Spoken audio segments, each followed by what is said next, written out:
This podcast is proud to be part of the TalkSport Fan Network. TalkSport. Powered by fans. Hey, this is Freddie from Dungeons & Daddies. And if you're like me, buying anything turns into a nightmare research spiral.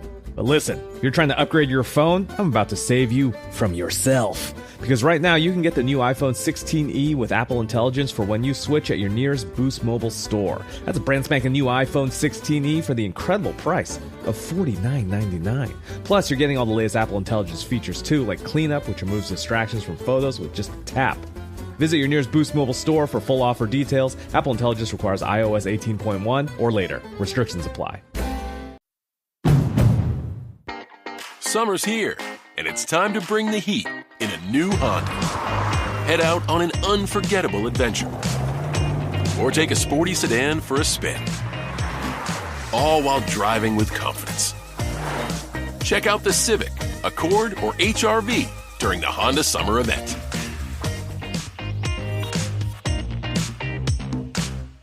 See dealer for financing details.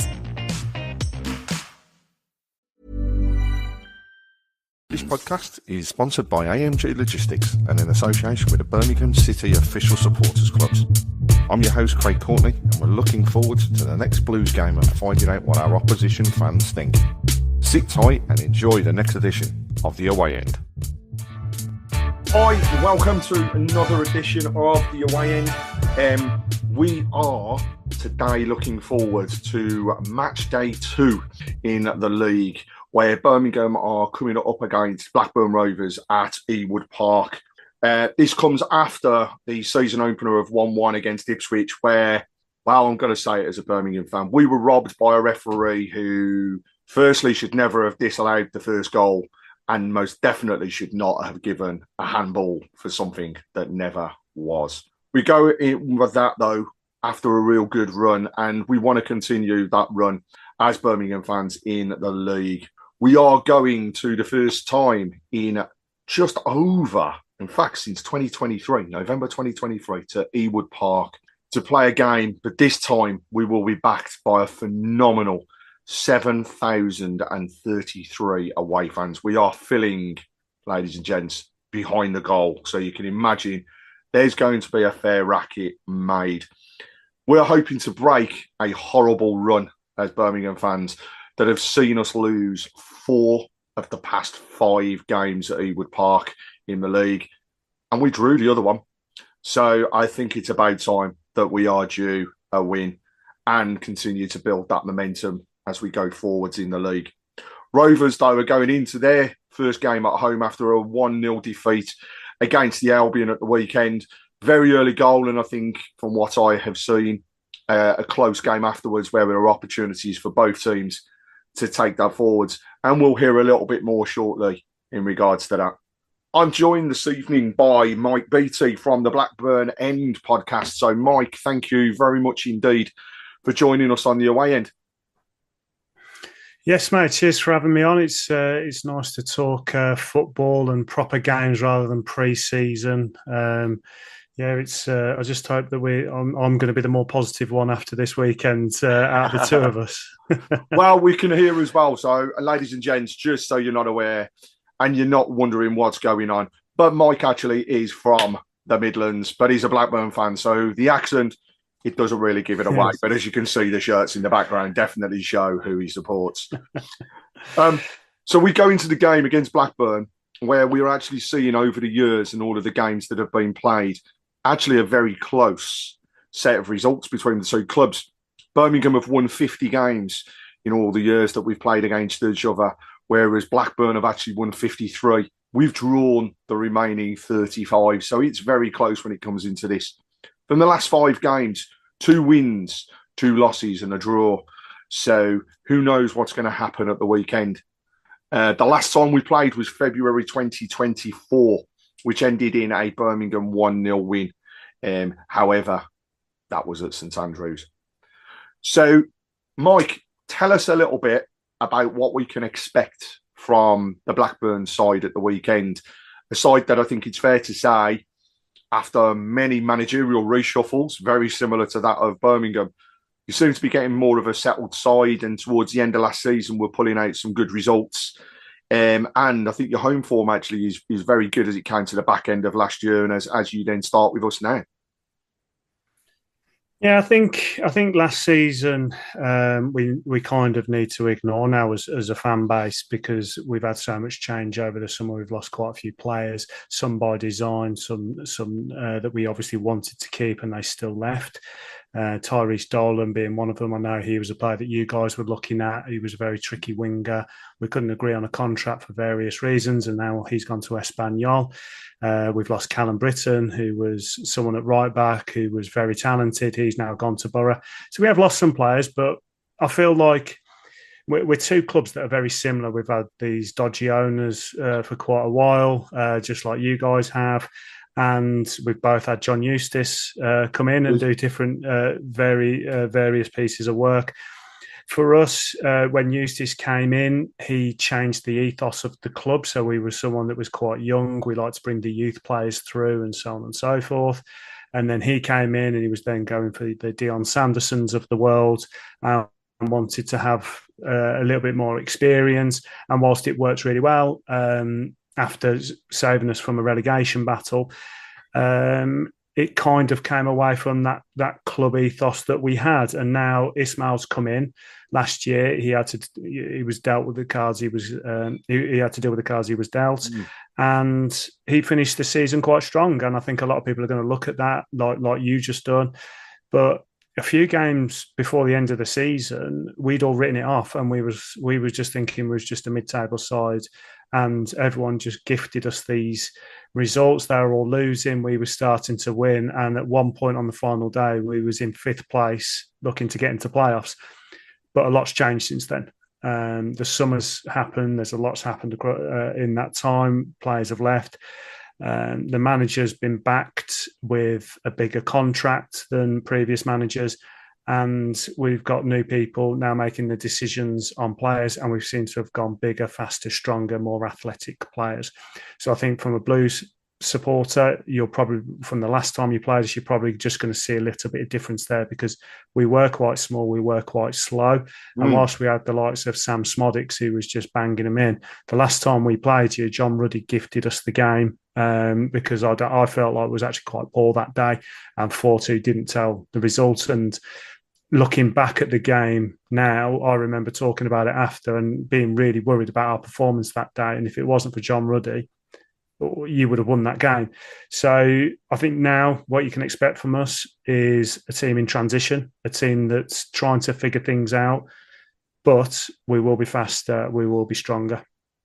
And I think that's one thing that I noticed, because I made a point of sitting down to watch the game on Saturday with the Albion, because I wanted to see ultimately what Birmingham were going to be up against in the next game. And the one thing I noticed was, on the counter-attack, you were phenomenally quick. It did strike me, and I think, you know, we'll probably come on to this shortly, but goalkeeper seemed very, very, very apprehensive on Saturday. Don't know whether that's because he's new, whether he's settling in, or whether that was just literally first-day nerves. But I did notice whipping a ball in, which was what the Albion seemed to do an awful lot of. It was, goalkeeper was not commanding, shall we say, his box area. And that was one weakness that I definitely noticed. But again, it's the first game of the season, so don't always take... Yeah, it's been a position for us since Kaminski left that we've been concerned. We had Pears in, and Pears had a lot of mistakes in him. He had a spell where he started to really play well, and then he fell away again. I mean, I remember Kaminski having an absolute phenomenal game against you at Ewood Park, and he kept us in it that day as well. So to go from that to then Pears, it was really difficult. And Toth, the keeper that played at the weekend, he actually came last year, but he couldn't beat Pears out. And then he finished the season, and he finished quite strong in that. But he's not the biggest, but he is a Hungarian international. He has got some experience about him. But it's them long throws that West Brom do. They just kill you. And it's the one route, isn't it? It definitely is. Oh, mate. It's so frustrating. But yeah, he had a couple of moments right at the start, a really weird save that he made that he could have just easily caught. Then he tried to do this cocky little dink over the striker and just gave it back to the striker. But then he made some good saves after that. And He did make some great hopefully, saves. yeah, so hopefully that's going to give him the confidence because, like I say, if you're bringing that kind of following when they're behind him, if he does anything wrong, they're going to be on his back. I'm not as concerned about the goalkeeper as I was, but he's still got a bit to show me before I start talking about being confident in him. And tell us a little bit about, strengths and weaknesses, because you've mentioned there, as we have done really, we've had a lot of turnaround in staff when it comes to the playing field. And we're still gelling. I think any team actually that's going into it is still looking at that and thinking any new player that's come in hasn't yet really hit the ground running. So tell us a little bit about the ingoings and outgoings that have happened at Ewood Park, and where are the strengths and weaknesses that you see in the team, and then also, how do you think your season will go? Because I do agree, the back end of last season, your form looked really, really good. And Ismail seems to be able to pull the best out of players, as he has done really at every club that he has been at, and especially where he's given an opportunity. I look back at the Albion and think he wasn't really given a chance, and he didn't really get his opportunity to stamp an authority. How do you think that's working now? So a lot there, but strengths, weaknesses, and where do you think you'll be? So I've predicted that we're going to be mid-table, and I know that's always a cop-out for any fan to say. But we're a feast or famine club. We have been for a long time. We'll go through this form where we'll just can't buy a win, and then suddenly we'll just go and beat. Like we start to beat in like Leeds and teams like that suddenly, and then we'll go and lose to Rotherham, and then we'll start losing to your Plymouths, and so we're very feast or famine when it comes to form. For me now, what Ismail needs to do is level that out. Find an identity for the club, find an identity of how we're playing, and I think that's what we've tried to do. So the incomings and outgoings, incomings have been a lot younger, faster, bigger, stronger. The outgoings have been like your Andy Vymans of the world, the Danny Barts, the ones that have experience, but they're just that little bit older. So from a transfer point of view, from the outside looking in, it feels like we've tried to improve in certain areas. And that we're trying to now just find a new ethos of the club. When John Eustace came in, he seemed to make us that little bit older and more experienced, which was great at the time. But the longevity of doing that is quite difficult because you've got to have that high turnover of player. And we just didn't have that because, like you, we've had some terrible owners. So now we've gone for these younger players. I've seen him in one game. Pre-season, you just ignore him. And yes, we've beaten Everton in pre-season. We've won quite a few games, but pre-season's pre-season. Now we're getting to the proper meat of it. Seeing us against West Brom, I did feel like I saw glimpses of these players where they can show that we can have a game where we might not be at it like technically, but because we've just got a bit of graft about us and a bit of pace and a bit of strength, we might get a few goals. Yeah, so I think that now our strength's going to be actually what was our weakness is our athleticism, but our weakness is going to be that final third for me. It's just getting goals. I mean, obviously you've gone and got yourself a Stansfield. You've got Gray, who I think's a great player. So now you've got this. You've got some. You're trying to sort the final third. We kind of haven't.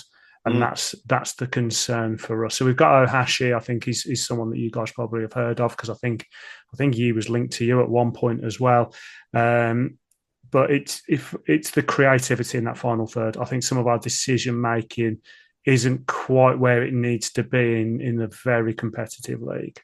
And I think it's fair to say actually that when you look at all of the teams, the key area is about the goal scoring. It's about having the ability to have somebody that can put the ball away, but you've always got to have those players sitting behind them to thread the ball through or to put in the perfect cross for those people to put away. And you've mentioned Gray there coming into Birmingham.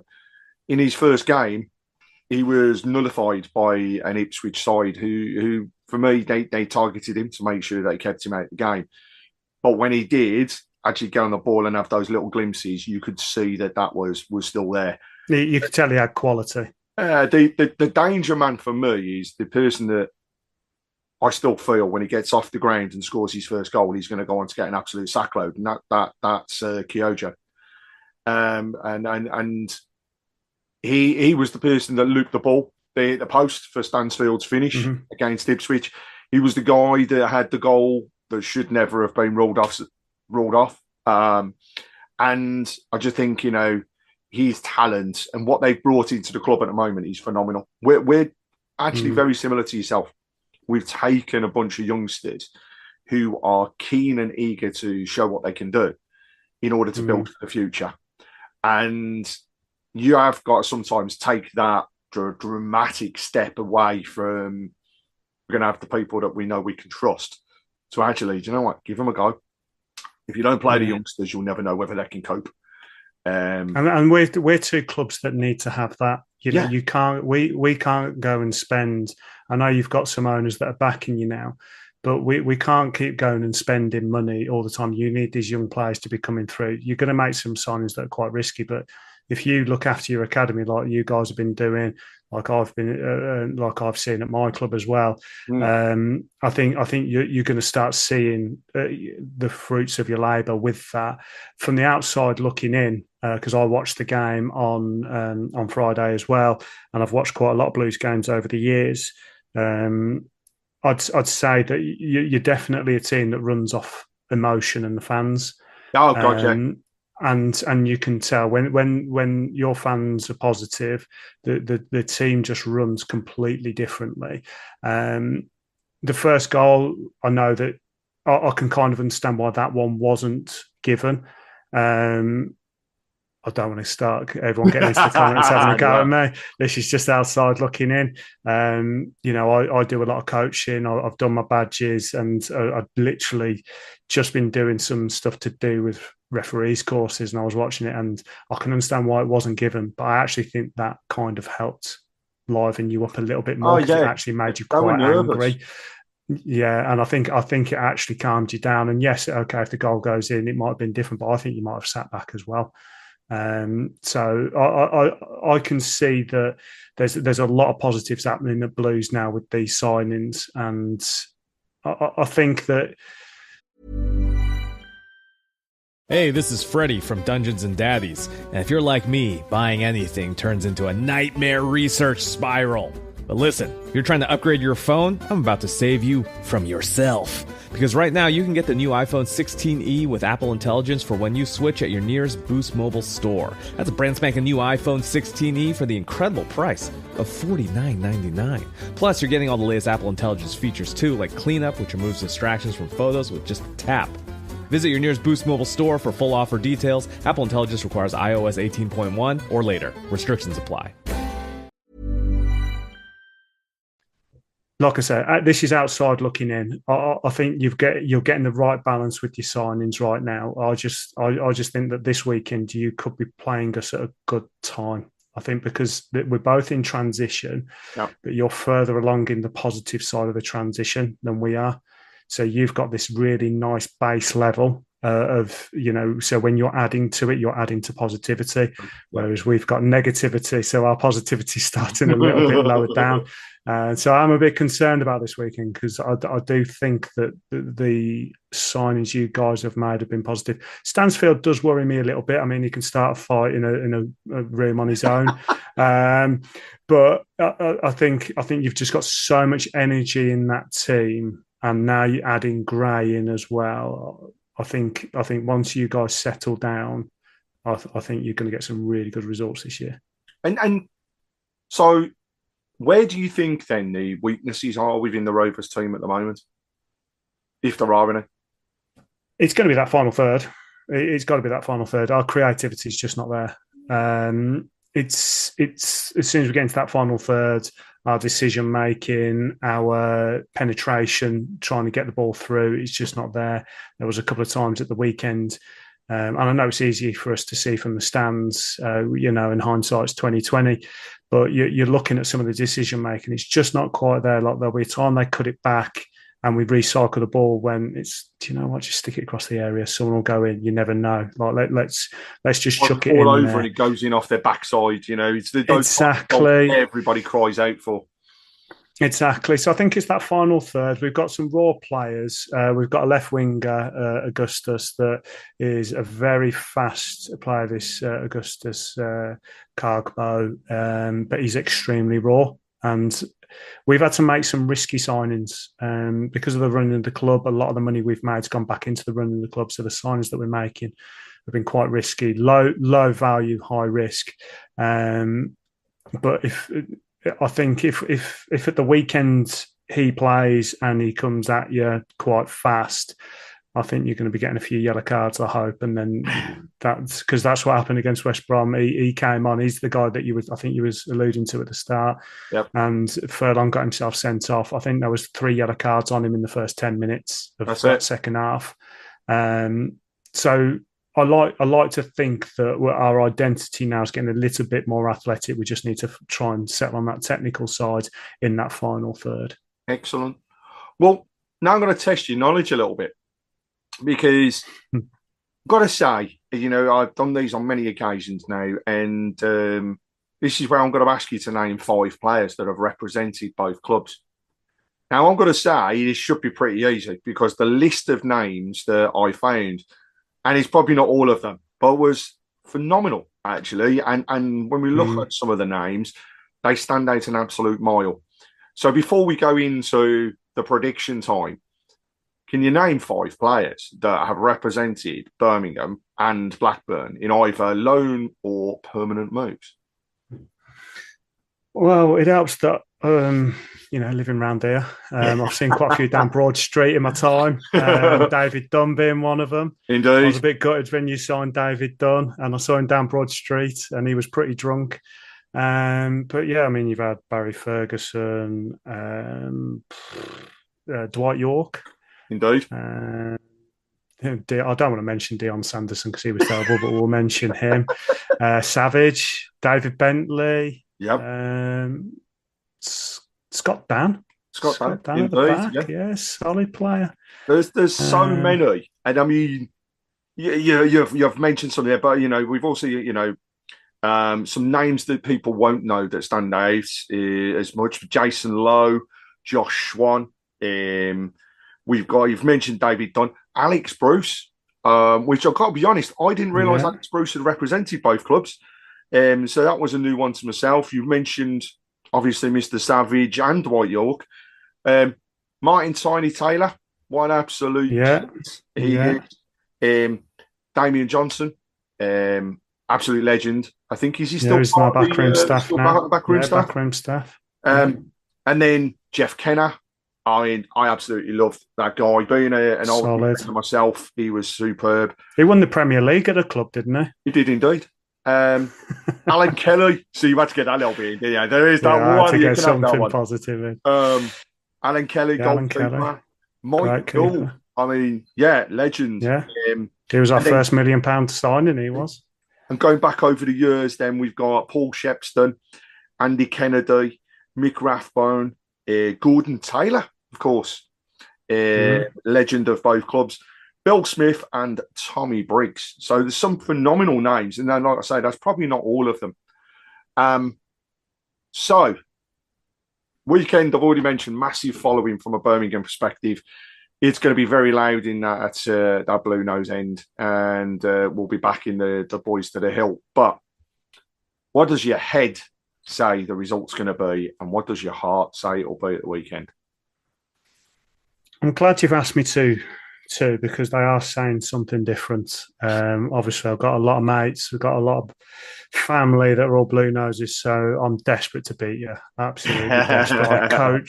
I coach so many Blue Nose fans, and I know they're all going to give me stick.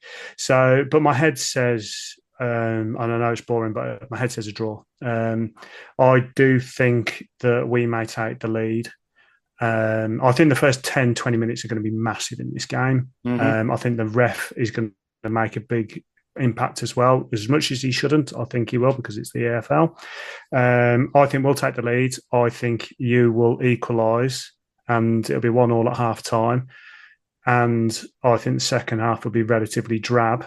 But my heart tells me we nick it at the end and we just break a few Blue Nose hearts. I've got to back my boys, haven't I? You have. You know, I'm yet to meet someone, actually, tell a lie. When I recorded some of these last year, they were all going, you're going to win. But it's different in this league. Do you know, I'm pretty much the same as yourself. I actually do think that Blackburn will take the lead. And I think it'll be because it's your first home game. There's definitely, for me, whenever you play the teams on that first game at home, there's more momentum. And the people getting behind them, and obviously generally as large a crowd as well. So I think you'll take the lead. I do think, and obviously I'm going to back my boys, but I think we'll come out with a 2-1 victory at the end of it. I think it's going to be tough, but I just think at the moment, and just alluding to one of the things you said earlier, we might be playing you just at the right time, and there's a lot of very, very disappointed players after Friday night. And the one thing I saw last year, which I know will come out again, is they don't like it. And when they don't like it, it's dangerous to play Birmingham. And I think that will come through again. And Christy Davis has just got a fantastic mentality built into the team. They will stick up for each other. They will fight for absolutely everything.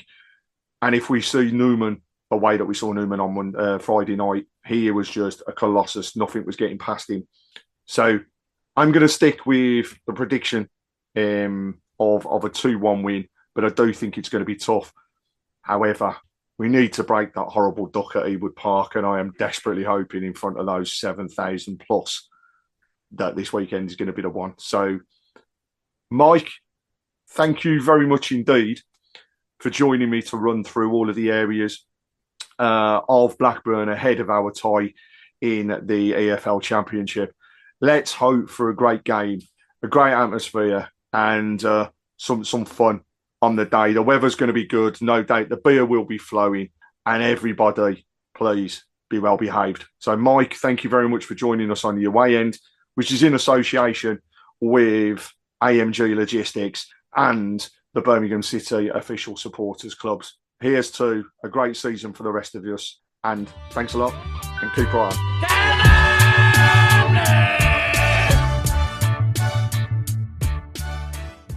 This podcast is proud to be part of the TalkSport Fan Network. TalkSport. Powered by fans.